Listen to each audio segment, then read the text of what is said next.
Hi hello friends, എല്ലാ മുത്തുമണീസിനും നമ്മുടെ Sumi Mubas tasty കിച്ചണിലേക്ക് സ്വാഗതം. അതിനോടൊപ്പം തന്നെ നല്ലൊരു ശുഭദിനം പറഞ്ഞുകൊണ്ട് തന്നെ ഇന്ന് വരാനിരിക്കുന്ന നമ്മുടെ മഴതോറും മുമ്പേ സീരിയലിൻ്റെ പുതിയ വിശേഷങ്ങൾ എന്തൊക്കെയാണെന്ന് അറിഞ്ഞാലോ. അപ്പോൾ എല്ലാവരും ഹാപ്പിയല്ലേ? എല്ലാവരുടെയും സപ്പോർട്ട് പ്രതീക്ഷിക്കുന്നു. നമ്മുടെ വീഡിയോസൊക്കെ കേൾക്കുന്നതിനോടൊപ്പം തന്നെ ഒന്ന് ലൈക്ക് ചെയ്യാനായിട്ട് മറന്നുകൊണ്ട് കേട്ടോ. ഒപ്പം വരുന്ന സ്റ്റാർ ബട്ടൺ കൂടെ ഹൈപ്പ് ചെയ്യുക. പിന്നെ നിങ്ങളുടെ അഭിപ്രായങ്ങൾ എന്താണെങ്കിലും ഒന്ന് രേഖപ്പെടുത്തുക. അപ്പോൾ ഇന്നത്തെ സീനെന്ന് പറയുന്നുണ്ടല്ലോ, ഞാൻ ആ പ്രൊമോ കണ്ടിട്ട് മീൻസ് അതിൻ്റെ ആ സ്റ്റോറി ഇന്ന് വരാനിരിക്കുന്ന കണ്ടിട്ട് സത്യം പറഞ്ഞിട്ടുണ്ടല്ലോ, എനിക്ക് സങ്കടം സഹിക്കാൻ പറ്റാണ്ടായി. നമ്മുടെ രോഹിത്തിൻ്റെ നമ്മളെ കരളലിയിപ്പിക്കുന്ന ചില നിമിഷങ്ങളൊക്കെ വരുന്നുണ്ട് കേട്ടോ. അപ്പോൾ ഫസ്റ്റ് കാണിക്കുന്ന എന്താണെന്ന് വെച്ചാൽ നമ്മുടെ മറ്റേ ത്യാഗഭവൻ ഉണ്ടല്ലോ, നമ്മുടെ ചിന്നുമോള് കഴിയുന്ന ത്യാഗഭവൻ. അവിടെ നമ്മുടെ ഉർമിള നായർ വരെയാണ്. അപ്പോൾ ഉർമിള നായർ വന്നു, അവർ സിസ്റ്റർമാരുമായിട്ടൊക്കെ സംസാരിച്ചുകൊണ്ടിരിക്കുന്നുണ്ട്.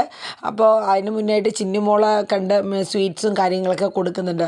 കാരണം ഉർമിള നായർക്ക് നമ്മുടെ ചിന്നുമോളെ ഭയങ്കര ഇഷ്ടമായി. അപ്പോൾ അതിനെ ആ കുട്ടി എങ്ങനെയെങ്കിലും അഡോപ്റ്റ് ചെയ്യാൻ വേണ്ടിയിട്ടാണ്. കാരണം പുള്ളിക്കാരത്തേക്ക് വന്ന് കണ്ടത് പിന്നെ ആ കുട്ടിയുടെ മുഖം തന്നെ മനസ്സിൽ ഇങ്ങനെ വരികയാണ്. അങ്ങനെ സിസ്റ്റർമാരുമായിട്ട് സംസാരിക്കണം, ഒരു മെയിൻ സിസ്റ്ററുമായിട്ട് സംസാരിക്കണം. അപ്പോൾ കാര്യങ്ങളൊക്കെ ചോദിക്കുന്നുണ്ട്. അപ്പോൾ കുട്ടികളെ അഡോപ്റ്റ് ചെയ്യുന്നതിൻ്റെ പേർപ്പസും കാര്യങ്ങളൊക്കെ കൊടുക്കുന്നുണ്ട്.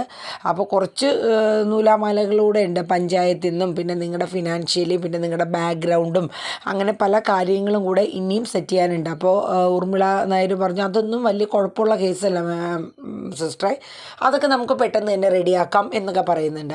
അത് കഴിഞ്ഞിട്ട് ഈ ഉർമിള സിസ്റ്ററിൻ്റെ അടുത്ത് പറയുന്നുണ്ട്, എൻ്റെ ഒരു അത്യാഗ്രഹം എന്ന് വേണമെങ്കിൽ കൂട്ടാം, ഞാൻ പറഞ്ഞോട്ടെ എന്ന് ചോദിക്കുന്നുണ്ട്. അപ്പോൾ സിസ്റ്റർ പറയുന്നുണ്ട്, അത്യാഗ്രഹമാണെങ്കിൽ നടക്കാത്ത കാര്യമാണല്ലോ എന്ന് പറയും. അതായത് ചിന്നുമോളെ എനിക്കൊന്ന് അഡോപ്റ്റ് ചെയ്യണമെന്ന് പറയും. അപ്പം ആ കുട്ടിയെ എനിക്ക് അങ്ങനെ എടുക്കാൻ പറ്റുമോ എന്ന് ചോദിക്കുന്നുണ്ട്. എനിക്ക് ഒരു കുട്ടിയല്ല, ഇവിടെ എല്ലാ കുട്ടികളെയും ഇഷ്ടമായി, പക്ഷേ ചിന്നുമോളെ എനിക്ക് കിട്ടാനായിട്ട് എന്തെങ്കിലും പറ്റുമെന്ന് ഇങ്ങനെ ചോദിക്കുകയാണ്. അതിനെന്താ ഫോർമാലിറ്റി എന്നൊക്കെ ചോദിക്കുന്നുണ്ട്. അപ്പോൾ അവിടുത്തെ സിസ്റ്റർ കുറച്ച് ഫോർമാലിറ്റീസ് പറയുകയാണ്. ഒരിക്കലും ഒരു സ്വകാര്യ വ്യക്തിക്ക് ഒരു സ്വകാര്യ സ്ഥാപനങ്ങളിൽ നിന്നും കുട്ടികളെ എടുക്കാൻ പറ്റില്ല.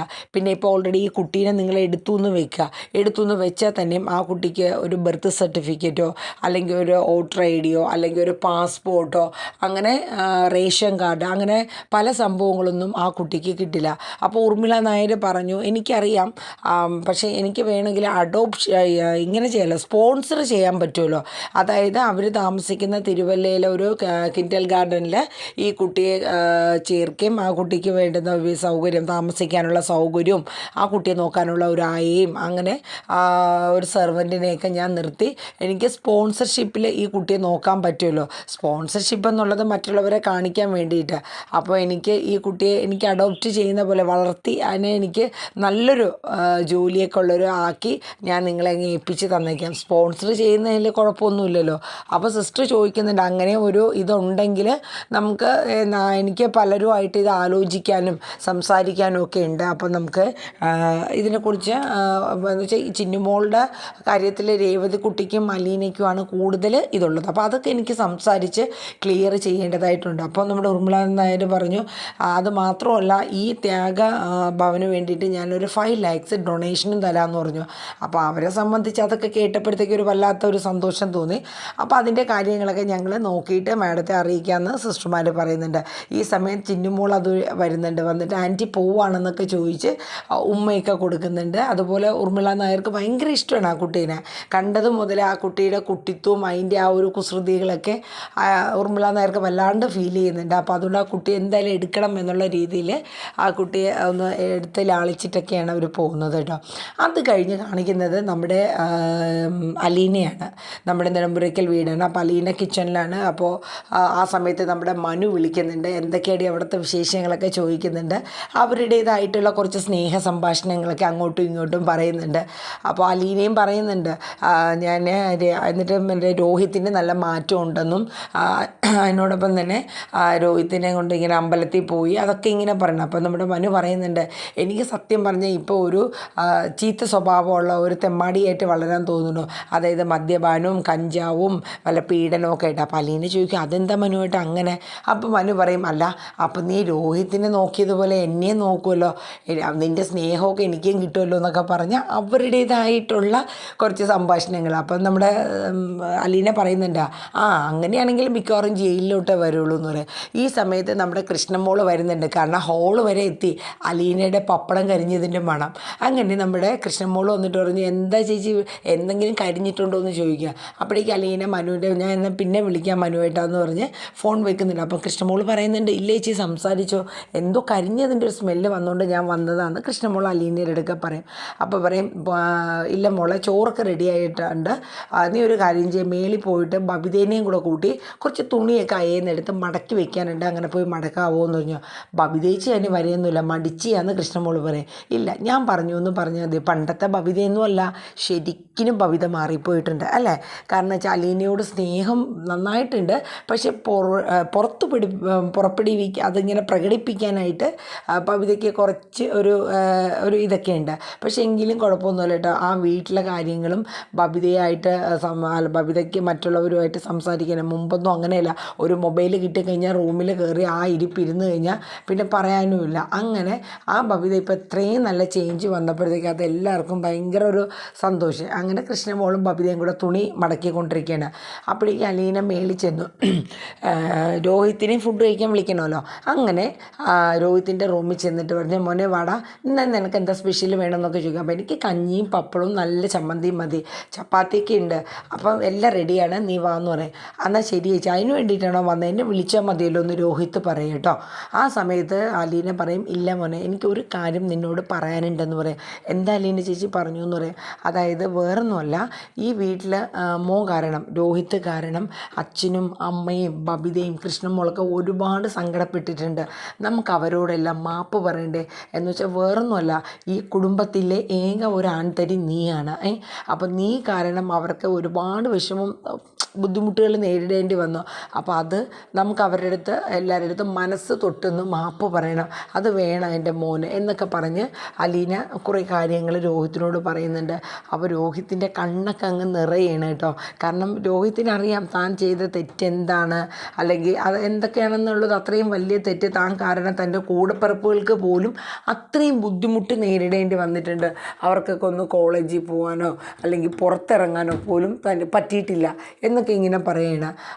അപ്പം ആ ഒരു തെറ്റിൻ്റെ ആഴം എന്താണെന്ന് എനിക്ക് നന്നായിട്ടറിയാം. പക്ഷേ എനിക്ക് അലീന ചേച്ചി എൻ്റെ അച്ഛൻ്റെ മുഖത്ത് നോക്കാൻ പോലും എനിക്ക് പറ്റുന്നില്ല. കാരണം എന്ന് വെച്ചാൽ എങ്ങനെ ഞാൻ നോക്കണം, എന്താ ഞാൻ പറയണേ, അങ്ങനെയൊക്കെയുള്ളൊരു ബുദ്ധിമുട്ട് രോഹിത്തിന് തോന്നുകയാണ് കേട്ടോ. അപ്പോൾ അലീന അത് എത്രത്തോളം രോഹിത്തിന് മനസ്സിലാക്കി കൊടുക്കാൻ പറ്റുമോ ആ രീതിയിലെല്ലാം അലീന പറയണം. കാരണം അത് വേണം, അവരുടെ മുന്നിൽ നീ പഠിച്ച് നല്ല നിലയിലായി നല്ലൊരു ജോലിയൊക്കെ മേടിച്ച് ഒരു നല്ല ഇതായിട്ട് തന്നെ നീ വരണം. പക്ഷേ എങ്കിലും അവരുടെ മനസ്സൊക്കെ ഒന്ന് തണുപ്പിക്കണം എന്നൊക്കെ ഇങ്ങനെ അലീന പറയുന്നുണ്ട്.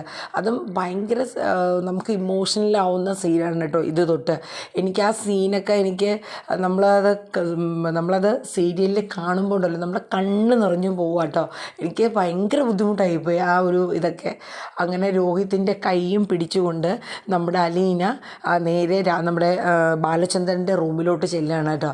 അപ്പോൾ നമ്മുടെ കൃഷ്ണമോളും ബബിത അവിടെ തന്നെ നിന്ന് തുണി മടക്കുന്നുണ്ട്. എന്നിട്ട് നേരെ റൂമിൽ ചെന്ന് അച്ഛന്ന് ഇങ്ങനെ അലീന വിളിക്കുന്നുണ്ട്. അപ്പോൾ എന്താ മോളെ കയറി വാന്ന് പറയും. അപ്പോൾ രോഹിത്തും കൂടെ ഉണ്ട്.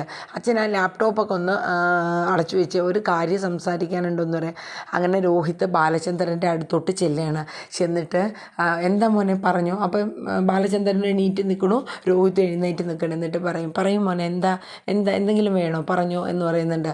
അപ്പം രോഹിത്ത് നിറ കണ്ണുകളോടെ ബാലചന്ദ്രൻ്റെ അടുത്ത് പറയണം അച്ഛൻ എന്നോട് ക്ഷമിക്കണം, ഞാൻ ചെയ്ത തെറ്റ് എത്രത്തോളം വലുതാണ്, അത് എത്രത്തോളം ബുദ്ധിമുട്ടി കുടുംബത്തിലുണ്ടാക്കി എന്നുള്ളതൊക്കെ എനിക്കറിയാം, അച്ഛൻ എന്നോട് പൊറുക്കണം എന്ന് പറഞ്ഞിട്ട് ബാലചന്ദ്രൻ്റെ കാൽക്കൽ വീഴണം കേട്ടോ.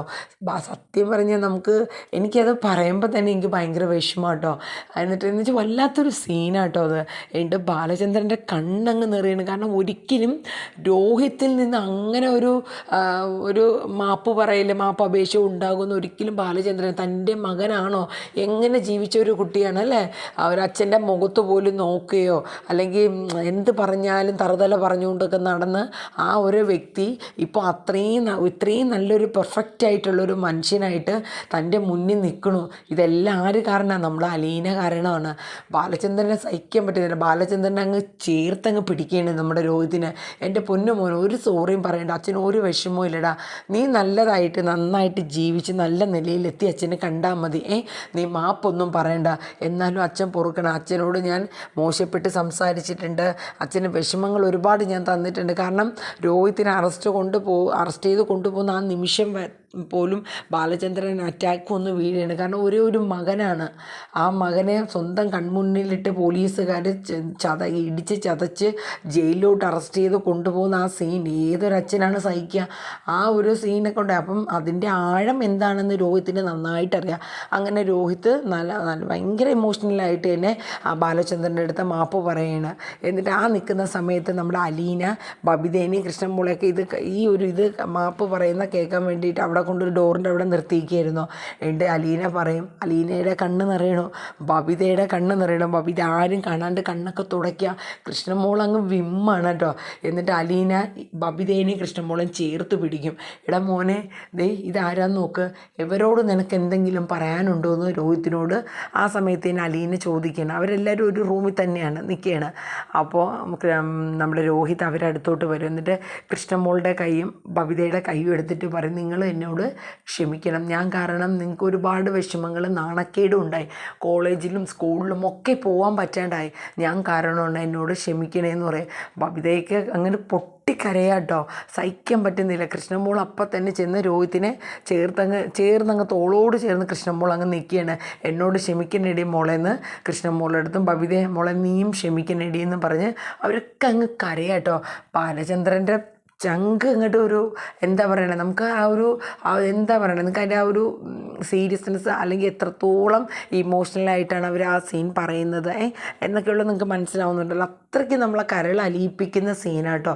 അങ്ങനെ അത് കഴിഞ്ഞിട്ട് ആ ഒരു രംഗത്തോടു കൂടി അത് നമ്മുടെ അലീന ഒന്നും പറയണ്ട. അലീനയ്ക്ക് ഈ ഒരു സീന്, കാരണം രോഹിത്തിനെ കൊണ്ട് ഇനി ആരും അവരുടെ മനസ്സിലൊന്നും ഒരു കളങ്കം പോലും ഉണ്ടാവരുത്.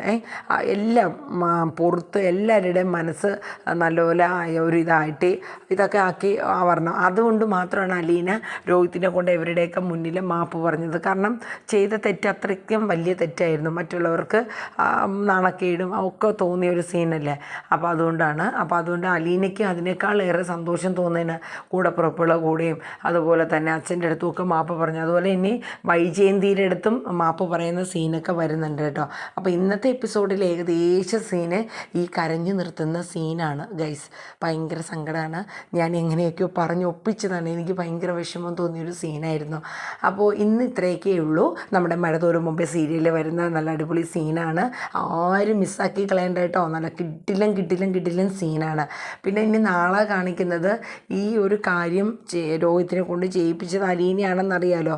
അതിന് ബാലചന്ദ്രൻ അലീനയോട് ആ ഒരു നന്ദി, എൻ്റെ മക്കളെ ഇത്രയും നല്ല ഓരോരുത്തരെയായിട്ട് കോരിയെടുത്ത് നല്ല സ്വഭാവങ്ങളാക്കി ഇത്രയും നല്ല നിലയിൽ എത്തിച്ച് തന്ന അലീനയോട് ബാലചന്ദ്രൻ ആ നന്ദി പറയുന്ന സീനുണ്ട്. അത് കഴിഞ്ഞ് പിന്നെ രോഹിത്ത് വൈജയന്തിയെ കാണാനായിട്ട് റൂമിൽ പോകുന്ന സീൻ, അതൊക്കെ നാളെ വരുന്ന സീനാണ്.